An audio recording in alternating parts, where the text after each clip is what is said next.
Batay sa satisfaction survey na isinagawa ng social weather stations mula June 20 hanggang June 29, 2026, nakapagtala ng +1 satisfaction rating ang administrasyon ni Pangulong Ferdinand R. Marcos Jr. mula sa -13 nitong Marso bago ang kanyang State of the Nation address nitong Hulyo.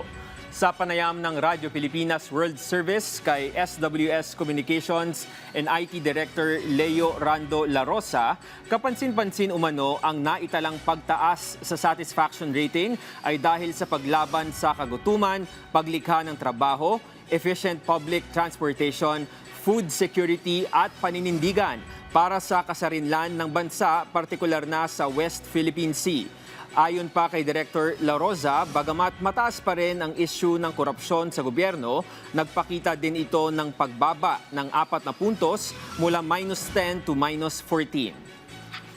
It's a partial return to normal. Okay. Dahil nga po Okay. dahil sa pagiging medyo mas matahimik na sitwasyon sa Middle East, tapos itong mga nakatulong po yung mga targeted subsidies. So kahit nananatili pong mataas yung inflation rate, nasa 6.4 pa rin po tayo, although mas mababa po siya kumpara sa April, yun po yung mga nakatulong doon, yung